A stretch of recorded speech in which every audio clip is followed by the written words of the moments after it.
এ বিষয়ে আলোচনার জন্য স্টুডিওতে আছেন সহকর্মী সানবীর রূপল। যাচ্ছি তার কাছে। রূপল, আপনাকে স্বাগত জানাচ্ছি। রূপল, দীর্ঘদিন পর বিএনপির ভারপ্রাপ্ত চেয়ারম্যান তারেক রহমান দেশে ফিরছেন, প্রায় 17 বছর পর সম্ভবত। এ উপলক্ষে বিশাল প্রস্তুতি কর্মযজ্ঞ চলছে। কি অবস্থা সেখানকার প্রস্তুতির এবং কি ধরনের আয়োজন হচ্ছে? জাফর, এর মধ্যে আপনি নিশ্চয়ই একটি প্রতিবেদন এবং আমাদের সহকর্মী সাইফুল রুদ্র তিনিও জানাচ্ছিলেন সেখান থেকে এই মুহূর্তের প্রস্তুতির বাইরেও আরও কিছু খবর আছে। সেই খবরগুলো হচ্ছে 17 বছর পরে তিনি দেশে প্রত্যাবর্তন করছেন। প্রথমেই তিনি যাবেন এভার কেয়ার হাসপাতালে এবং বেগম জিয়া অসুস্থ জানেন দীর্ঘদিন থেকে। তার সঙ্গে দেখা করেই তারপরে তিনি এই গণসংবর্ধনা অনুষ্ঠানে যোগ দেবেন এবং এর মধ্যে সারা দেশ থেকে মানুষজন আসছেন, নেতাকর্মীরা আসছেন এবং 50 লাখ মানুষ জমায়েত, এটি একটি রেকর্ড সেরকম করতে যাচ্ছে বিএনপির পক্ষ থেকে।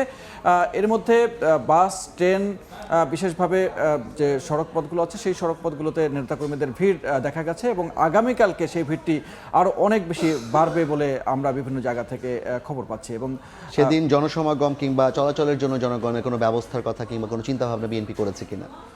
জনসমাগম বিমানবন্দরে তিনি 11:30টার পরে এখানে হযরত শাহজালাল আন্তর্জাতিক বিমানবন্দরে নামার কথা এবং সেখানে ফ্লাইটটি নামার পরে সেখান থেকে শুরু করে এভার কেয়ার হাসপাতাল থেকে শুরু করে 300 ফিটে যে গণজমায়েত, এই পুরো রুট যেটি করা হয়েছে এবং তারপরে সেখান থেকে তার বাসায় এই যে রুট ম্যাপটি করা হয়েছে সেই ম্যাপটি অনুযায়ী তিনি এখন পর্যন্ত যে আমরা সূচিটি পেয়েছি সেখানে তিনি যাবেন এবং রাস্তার দুধারে এই মানুষজন যারা আসবেন সারা দেশ থেকে তারা অপেক্ষা করবেন এবং তাকে ফুলের শুভেচ্ছা দেওয়ার জন্য সেখানে দাঁড়িয়ে থাকবেন এবং সেখানে কোনো রকমের বিশৃঙ্খলা যাতে না হয় সেদিক থেকে সরকারের পক্ষ থেকেও পুরোদমে প্রস্তুতির কথা বলা হয়েছে, দলের পক্ষ থেকেও পুরোদমে প্রস্তুতি করার কথা বলা হয়েছে। এ তো তারেক রহমানের ফেরার খবর, একই সাথে নির্বাচনের প্রস্তুতিও নিচ্ছে বিএনপি। নির্বাচনী প্রস্তুতিতে তারা আসলে কি অবস্থায় আছে এই মুহূর্তে? নির্বাচনের প্রস্তুতিতে বিএনপি সবসময় নির্বাচনমুখী দল এবং তারা শুরু থেকে 5 আগস্ট থেকেই নির্বাচনেই চেয়ে এসছে এবং সেই নির্বাচনের দিকেই যাচ্ছে এবং গতকালকেই নির্বাচনের গাড়ি উদ্বোধন করেছেন প্রধান উপদেষ্টা ডক্টর মোহাম্মদ ইউনূস এবং সেখান থেকে নির্বাচনের আরেকটি ধাপ এগিয়ে গেল এবং আজকে দেখতে পাচ্ছি যে জমিয়তে উলামায়ে তাদের যে শরিক দলটি আছে সেই দলটিকে তারা 4টি আসন ছেড়ে দিয়েছে এবং আরও দু একটি বিষয় বলতে চাই, সেটি হচ্ছে দলের কেউ স্বতন্ত্র প্রার্থী হলে তারা কঠোর ব্যবস্থা নেবে এমন বলছে। কারণ এর মধ্যে বিভিন্ন জায়গায় গুঞ্জন উঠেছে যে বিএনপির পক্ষ থেকেই বিভিন্ন আসরে তাদের দলীয় প্রতীকের বাইরে গিয়ে তাদের দলের মনোনয়ন বঞ্চিত যারা আছেন তারা স্বতন্ত্র প্রার্থী হওয়ার চেষ্টা করছেন। এর বাইরে সরকারের অবহেলায় আইনশৃঙ্খলা পরিস্থিতির অবনতি, এই মির্জা ফখরুল ইসলাম আলমগীর তিনি এই অভিযোগটি করেছেন যে আইনশৃঙ্খলা পরিস্থিতি নিয়ে তাদের এখনও পর্যন্ত উদ্বেগ আছে এবং কোরআন সুন্নাহ বিরোধী আইন করবে না বিএনপি, এই বক্তব্যটি দিয়েছেন তার স্থায়ী কমিটির সদস্য সালাউদ্দিন। বিএনপি নির্বাচনী প্রস্তুতি নিচ্ছে, সবকিছু ঠিক আছে, কিন্তু অন্য যে রাজনৈতিক দলগুলো তাদের ব্যাপারে বিএনপির অবস্থান কি কিংবা ভোটের রাজনীতিতে অন্য সব রাজনৈতিক দলগুলো নিয়ে আজকে একটি নির্বাচনী সংলাপ আয়োজন করা হয়েছে চিনমজ্জ সম্মেলন কেন্দ্রে এবং সেখানে এনসিপির আহ্বায়ক নাহিদ ইসলাম তিনি কিন্তু বলেছেন যে বিএনপি এবং জামায়াত তারা হচ্ছে আওয়ামী লীগের ভোট টানার জন্য প্রতিযোগিতা করছে, যদিও এই বিষয়টি উড়িয়ে দিয়েছে বিএনপি এবং জামাত দুটি দলেই এবং বিএনপি এবং জামাত দুটি দলেই নির্বাচনমুখী চিন্তাভাবনাই করছে এবং এই বিষয়ে আমার তৈরি করার একটি প্রতিবেদন আছে, সেই প্রতিবেদনটি এখন দেখে আসি। ত্রয়োদশ নির্বাচন সামনে রেখে স্টার ইলেকশন ডায়ালগে মুখোমুখি বিএনপি, জামায়াত, এনসিপি ও বাম জোটের নেতারা। অনুষ্ঠানের শুরুতে নির্বাচনে জয়ী হয়ে সরকার গঠন করলে দেশ এগিয়ে নিতে নানা প্রতিশ্রুতি তুলে ধরেন নেতারা। মৌলিক অধিকার নিশ্চিত করে বৈষম্যহীন রাষ্ট্র গঠনের প্রতিশ্রুতি দেন তারা। গণঅভ্যুত্থান পরেও আমরা একটা কমিটমেন্টের মধ্যে দিয়ে গিয়েছি, কিন্তু বাংলাদেশের আমরা জানি রাজনীতির ইতিহাস হচ্ছে প্রতিশ্রুতি ভাঙার ইতিহাস। মানুষের স্পন্টেনিয়াস শক্তিকে যে গুরুত্ব দিতে হবে সেই শিক্ষাটা আমাদের এই গণঅভ্যুত্থানের না হবে। জুলাই সনদ হলো, এটা আমরা বাস্তবায়নের জন্য আমাদের দলের পক্ষ থেকে হার্ড অ্যান্ড সোল আমরা চেষ্টা করব এবং এই জন্য প্রয়োজনে সেকেন্ড লড়াই আমরা যাব। গণতন্ত্র হচ্ছে একটা কালচার, আমার মন মানসিকতা সবকিছুকে গণতান্ত্রিক করতে হবে। আমি আপনার আমি আপনার মত তৈরি করে আপনাকে মেরে দিলাম, ডেলিস্টার পুড়িয়ে দিলাম অথবা হাদিকে হত্যা করলাম, এটা আপনার গণতন্ত্র। বিএনপি জামায়াত আওয়ামী লীগের ভোট টানতে প্রতিযোগিতা করছে বলে অভিযোগ করে এনসিপি, যা নাকচ করেন দল দুটির নেতারা। আওয়ামী লীগের ভোট নেওয়ার জন্য কিন্তু রীতিমতো বিএনপি এবং জামাত কম্পিটিশন করছে।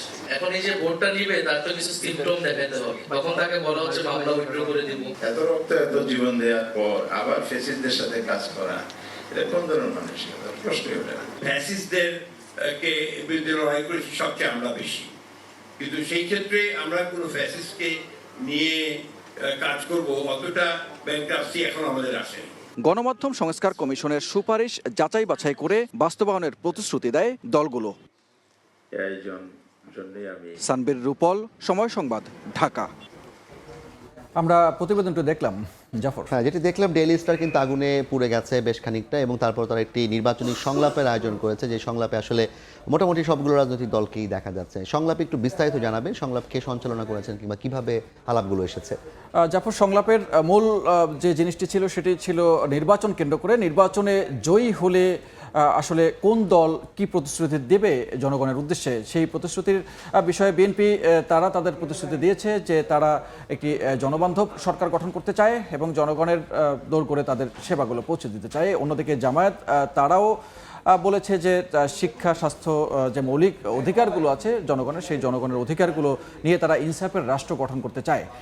এবং পাশাপাশি এনসিপি তারাও বলছে যে জুলাইয়ের গণঅভ্যুত্থানকে সামনে রেখে যে রাষ্ট্র কাঠামো বিনির্মাণে তারা চেষ্টা করেছে, সেই রাষ্ট্র কাঠামো বিনির্মাণে কিছুটা হোঁচট খেলেও তারাও আশাবাদী নির্বাচন কেন্দ্র করে যে তারা যদি বিজয় হতে পারে তাহলে সেক্ষেত্রেও মানুষের দৌড় করে তাদের সেবা পৌঁছে দেবে। অন্যদিকে আর বাম জোটের পক্ষ থেকে মুজাহিদুল ইসলাম সেলিম তিনি ছিলেন এবং তিনি যেটি বলছেন যে দলগুলো দীর্ঘদিন থেকে প্রতিশ্রুতি দিয়ে আসছে সেই প্রতিশ্রুতির বাস্তবায়ন করা হয়নি এবং যে দলগুলো বড় দল, সেই বড় দলের উপরে মানুষ আস্থা রাখতে পারছে না, যার ফলে মানুষের একটা দ্বিধাবিভক্ত অবস্থার মধ্যে তারা রয়েছে, সেটি নিশ্চয়ই সামনের দিকে কেটে যাবে, সেরকম একটি কথা তিনি বলেছেন। আমরা একটু দেখতে চাই যে নির্বাচন বানচালের ষড়যন্ত্র থেমে নেই। মির্জা ফখরুল ইসলাম আলমগীর তিনি এরকম একটি আশঙ্কা এখনও করছেন এবং তারা বলছেন যে তারা নির্বাচন কেন্দ্রিক দল বিএনপি, যার ফলে তারা সবসময় নির্বাচন এবং গণতন্ত্রের পথেই তারা থাকতে চেয়েছে এবং জুলাই সনদ বাস্তবায়নের প্রয়োজনে আবার লড়াই করার জন্য বলছেন যে হামিদুল ইসলাম আজাদ, তিনি সহকারী সেক্রেটারি জেনারেল জামাতের পক্ষ থেকে, তিনি কিন্তু এই কথাটি বলছেন। অন্যদিকে আওয়ামী লীগের যে বিষয়টি নিয়ে প্রতিবেদন আপনি দেখলেন যে আওয়ামী লীগের ভোট নিতে বিএনপি জামাত প্রতিযোগিতা করছে, এই অভিযোগটি নাহিদ ইসলাম যেমন করেছেন, পাশাপাশি অন্য দুটি দল তারা কিন্তু সে বিষয়টি নিয়ে খুব জোর গলায় বলেছে যে ফেসিবাদকে নিয়ে তারা কোনোভাবেই আপোষ করবেন না। এবং অনেক ধন্যবাদ আপনাকে সানবীর রূপল। আপনার মাধ্যমে আমরা জানলাম আজকের দিনে যে ঘটনাগুলো সবচেয়ে বড় বিষয়গুলো ঘটেছে দেশের রাজনীতিতে, সে বিষয়ে বিস্তারিত